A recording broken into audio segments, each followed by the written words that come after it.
Kakagaling ko lang guys sa sa immigration kasi nag-submit ako ng application para sa extension ng aking visa. So inabot ako ng alauna na. Pero tapos na, pauwi na ako. Okay guys, so yun na nga, inabot ako ng alauna, nagugutom na ako dito sa immigration office dito sa Takasaki. So dito kasi ko laging nag-apply para sa extension. Actually, wala pang or mga 12 yata yun, tapos na sana ako. Kaso mayroon pa pala akong isang papel na hindi ko na isubmit. Kasi kailangan pala, kapag nag-resign ka sa trabaho, kailangan mag-submit ka ng otodoke na nagsasaad na ikaw ay nag-resign na doon sa dati mong company. Yun pala ay 14 days pag nag-resign ka, dapat mag-submit ka ng ganun. Kaya medyo natagalan ako. Isang oras ako nag-fill up. Niresearch ko yung dating mga information kasi kailangan pala doon yung information ng previous company saka ng present company o yung susunod na company kung meron man. Kaya yun, natagalan ako. Nadagdagan ng isang oras yung itinagal ko dito sa immigration. Kaya inabot ako ng lampas alauna. Gutom na ako, hindi pa ako kumakain ng tanghalian. And then guys, isi-share ko sa inyo kung ano yung mga requirements na kinailangan ko, sinubmit ko kapag naglipat ng company at saka apply ng extension ng visa. Kung hindi pa po kayo nakasubscribe, subscribe na kayo, and then mag-comment kayo sa baba, mag-like din po kayo sa video na ito.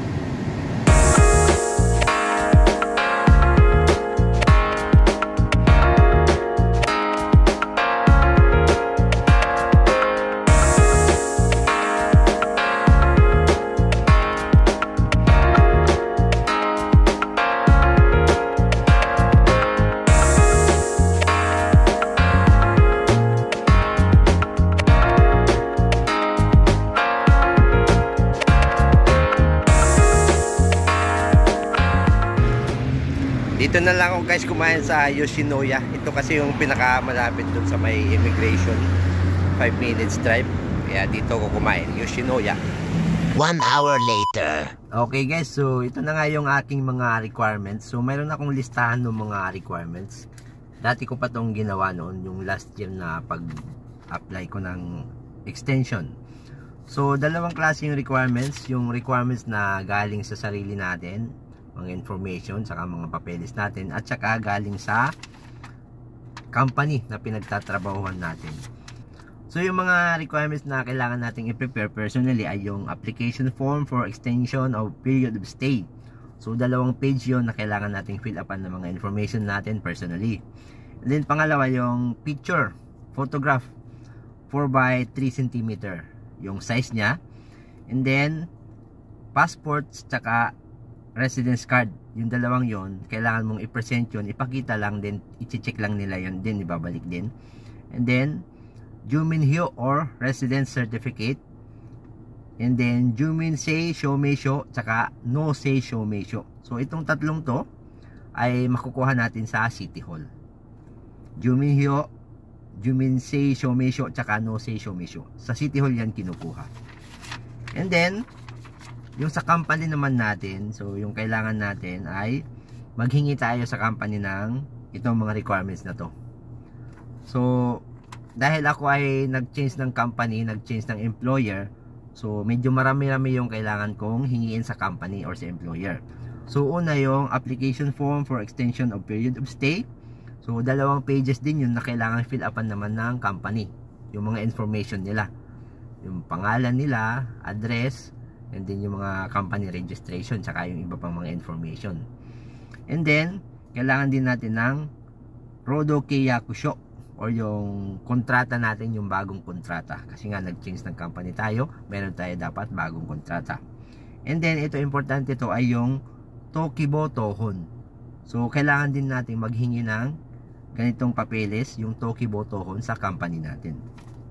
And then pang-apat, so itong pang-apat na to ay hindi naman hiningi sa akin, pero sa iba daw hinihingi to. So much better na siguro na kung pwede kayo makapag-provide ng guarantee letter or Mimoto Hoshosho. Dati nun sa company ko, yung dati kong company, ay humingi ako ng Mimoto Hoshosho dun sa employer ko. Pero dito sa bago kong employer, sabi nila hindi na daw kailangan yung Mimoto Hoshosho. So hindi na ako nila binigyan. And then yun nga, pagdating ko sa immigration office, hindi naman talaga ako nila hiningian. So yun. So pero much better kung mayroon tayo. Kung wala, okay lang siguro. Kasi naman kung mayroon talagang kulang sa requirements natin, bibigyan tayo ng immigration office ng sobre na kung saan kung mayroong additional na papeles na hihingiin sila, so i-send na lang natin sa mail sa post office kapag binigyan tayo ng sobre at saka yung mga follow up or additional requirements. So yun yung mga requirements na kailangan nating i-prepare. Isa pa pala, although hindi naman nakalagay dito, ay yung tinatawag na mula din sa company ay yung tinatawag na Gensen Shoumeisho. Ano bang tawag doon? So yung Gensen Choshuhyo yata yun. Gensen Choshuhyo. So mayroon kasing Gensen na sarili nating Gensen, and then yung company mayroon din tinatawag na Gensen. So dalawa yon. So pareho kong sinubmit yung Gensen ko, yung previous year, tsaka yung Gensen naman nung company na pinagtatrabahohan ko ngayon. So yun yung nilagay ko din doon. Isinama ko doon sa mga requirements kasi binigyan din ako ng ganun nung company. So much better kung mayroon kayong Gensen pareho. Gensen natin personally, and then Gensen nung company na pinagtatrabahohan natin.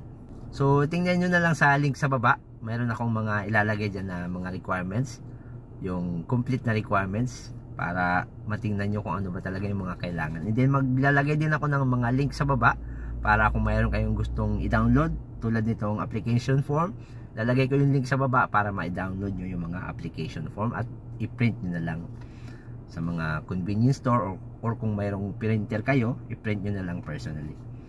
So yun yung mga pinag-prepare ko ng mga application or requirements para sa application na extension of period of stay. Okay guys, sana nakatulong yung video na to. Kung hindi pa po kayo nakasubscribe, ako po si Leo, isang OFW dito sa Japan. Nagsishare po ako ng mga experiences ko bilang isang OFW dito sa Japan. So subscribe na po kayo, i-follow nyo po yung aking channel. Meron din po tayong Facebook page, and then meron din po tayong TikTok. So pwede rin kayong makakuha ng mga aral doon, mga sinishare kong mga experiences. Okay guys, so subscribe, like this video, and then mag-comment po kayo sa baba. Thank you for watching. Hanggang sa muli, bye bye.